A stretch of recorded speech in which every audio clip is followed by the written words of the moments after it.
Well, that were brilliant, that were. Welcome, conference. It is indeed a pleasure to stand here before the People's Army. And I want to thank each and every one of you for making the sacrifice to come in here for the weekend. I know times are tough. I know money's in short supply. I know many of you have had to have a day off work, hotels, travel, childcare. So from the bottom of my heart, thank you for coming today.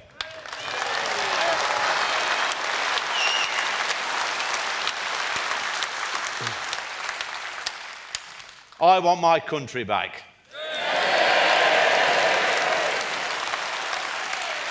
The question is, do you want your country back? Amen for that. You know, I remember a time when our children went to school and they were taught how to read and write and become good citizens. They were not taught they could be a different gender. They did not have to sit down and listen to a 6'5" drag queen read stories to them. This has been happening under our watch in this country. It's an absolute disgrace. I want this nonsense to stop. Yeah. Let children be children. Let them grow and develop and learn and make their own mistakes. They'll figure it out when they get to 18.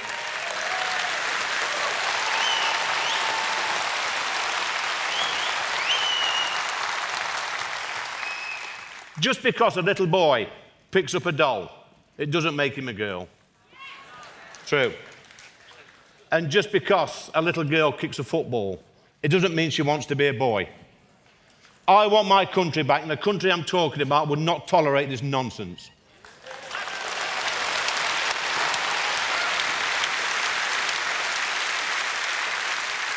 Over the past few years, nearly 150,000 illegal migrants have crossed the English Channel, and they've been picked up by British boats and then placed in 4-star hotels, given free legal advice, and then allowed to settle in our country. It's a disgrace.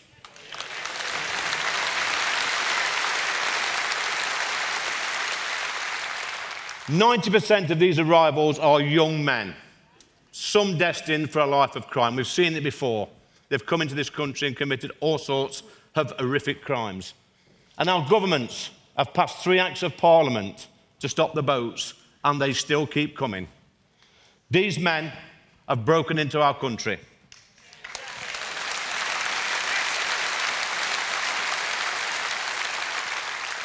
And guess what, conference? I do not want them here. Come on.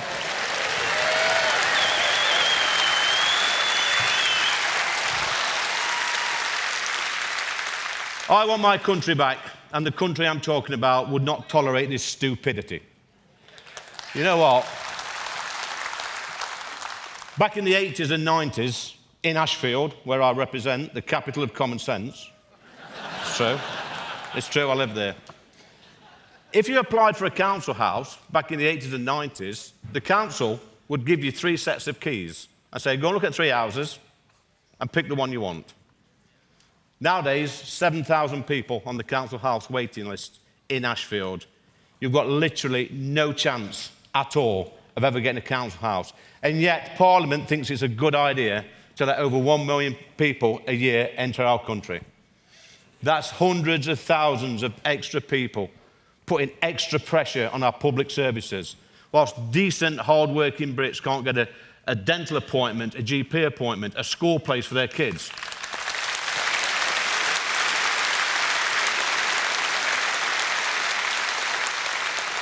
And these idiot politicians tell us that mass migration is a great thing and makes us all better off.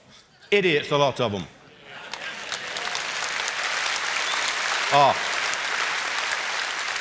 I want my country back, and the country I'm talking about would not tolerate this stupidity. Now then, this gets better. Believe me. Back in the day, if we had civil unrest on our streets, you could be rest assured that our boys in blue would quickly be on the scene and get stuck in, so decent folks could go about their daily life.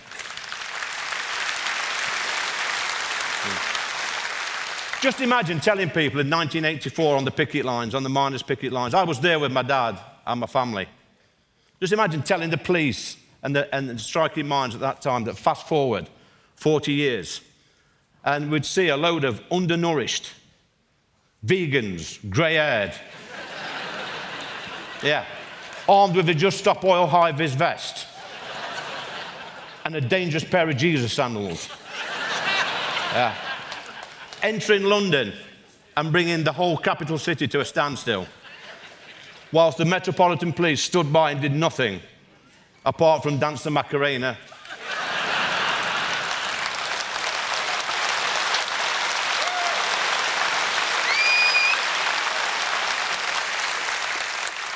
And admire the latest rainbow on their police car.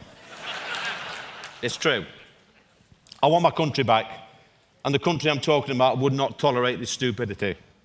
No, it's true. What about net zero? What a load of rubbish that is. Yeah. Let me tell you, these lunatics that keep banging on about net zero, let me tell you about Drax Power Station in Yorkshire, North Yorkshire. This is a power station that used to burn coal from a nearby coal mine. Now, what does it burn now? It burns wood. Genius.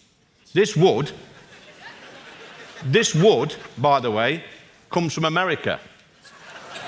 We are literally chopping down forests and trees and putting them on diesel-guzzling cargo ships, sailing them across the Atlantic, setting fire to them in Drax Power Station. And that's classed as renewable energy. Not only that we subsidise this power station by £1 million a day. It's cost us £11 billion so far, whilst we've got shale gas, oil under our feet. It's nonsense.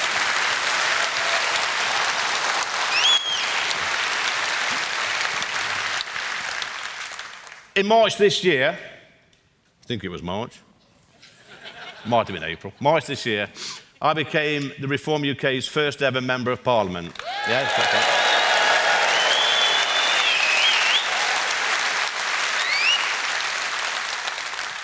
You'll also know that this was just after a few supposedly controversial comments I made about Mayor Khan.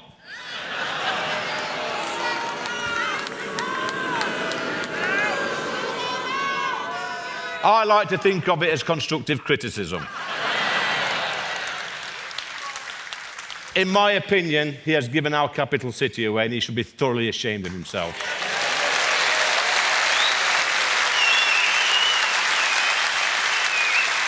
Yeah. I was told at the time that I must apologise to Labour's mayor in London. Yeah. Oh, let me tell you now, conference, I will never apologise to that man.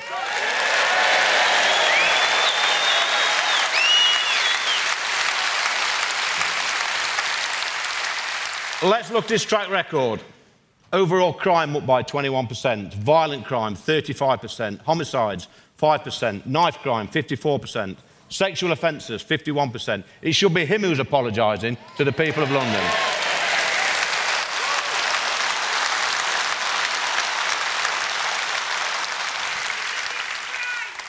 A disgrace, you're right.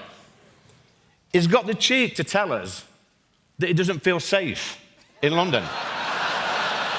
Yeah, let that sink in. He's got bodyguards, armoured car, 24-hour security. He's in charge of the Met Police, and he doesn't feel safe. How does he think the 10 million people that live in London feel under his leadership?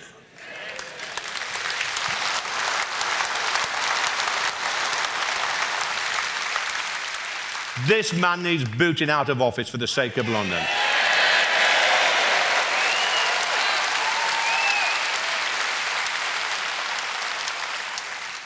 In July of this year, I became the Reform UK's first ever elected Member of Parliament.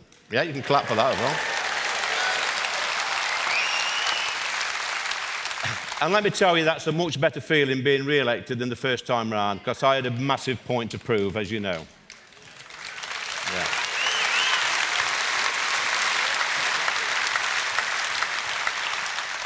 But, conference, the greatest achievement during my political career was in 2022, I was voted the worst man in Britain by the Daily Mirror. Yeah.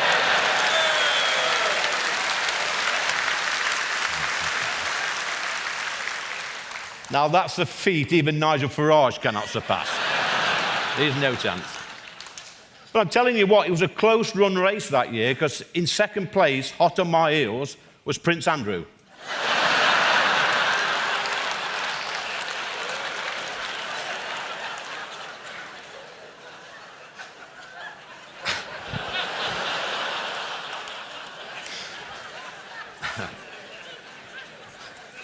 Even I find it funny, and I've read it about 20 times. So. Yeah, the Daily Mirror criticised me for my stance on the England side taking the knee. Nobody should be taking the knee to Black Lives Matter.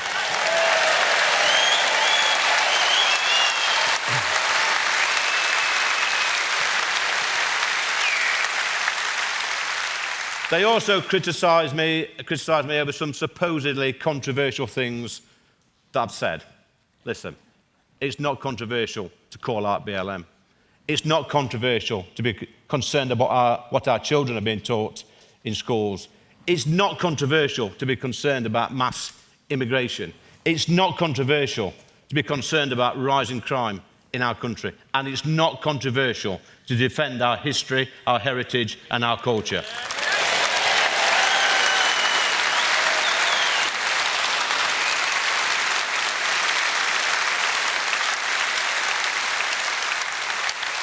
Let me tell you this, friends, our great country is a gift to the world. Look, it really is. Look at the gifts we've given to the world: the Industrial Revolution, steam engines, mining, mills, shipbuilding. Did you know that the UK has invented 51% of all the inventions in the world over the past 1,000 years? Incredible.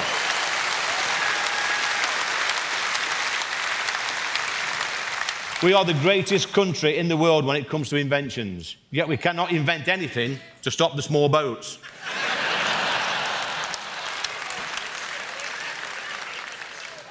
Look at the sports that we've given to the world: football, cricket, rugby, golf, tennis, hockey, badminton, squash, table tennis, boxing, snooker. The list goes on and on. Look at culture: D.H. Lawrence, Wordsworth, Keats, Byron, Shakespeare, Dickens, Tolkien, Orwell, Jane Austen, Ian Fleming, C.S. Lewis, George Eliot, and the greatest cultural hero of our time, Jim Davidson. Where is he? Where are you, Jim? Where is he?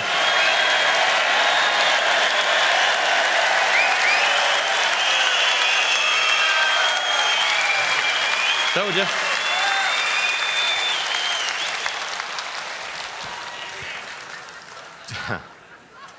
He didn't know about that. Just look how great we are as a nation. Yet Parliament seems determined to give all that away and apologise for our past. Now, my message is simple. We are a great country. And if you do not like our history, our heritage, our culture, then clear off. Yeah?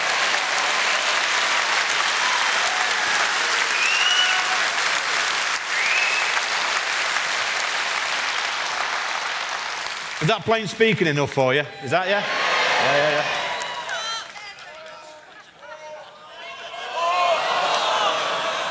Yeah. Okay, a bit more. Let's be honest, friends. We have made mistakes in the past. And when we make mistakes, we must apologise. And we've been responsible for some awful things. Things like the BBC.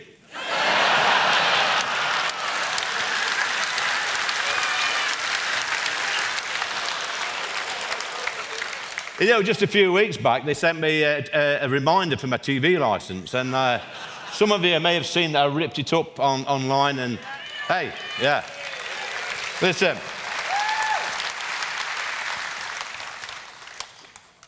Guess what? They've sent me another. Now, what do you think we should do with this? Huh?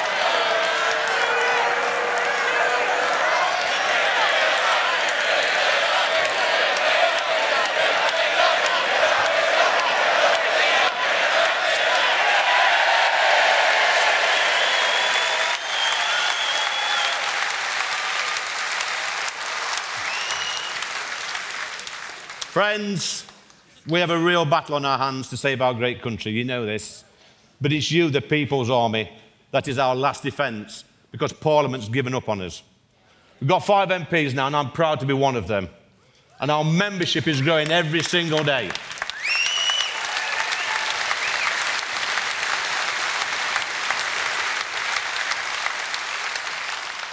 Next year, we're going to win hundreds of seats, council seats, across the country. That's a fact.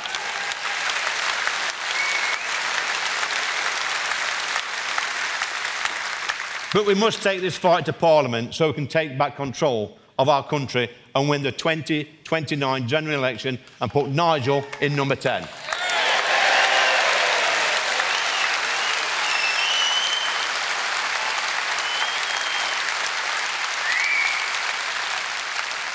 Friends, we can do this, but we can only do it if we stand strong. The establishment absolutely hate us. They want us gone, but we're going nowhere.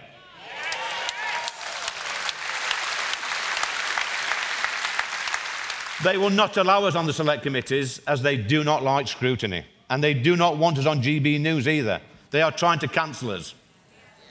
But we have 4.1 million people in the People's Army, and it's growing every single day.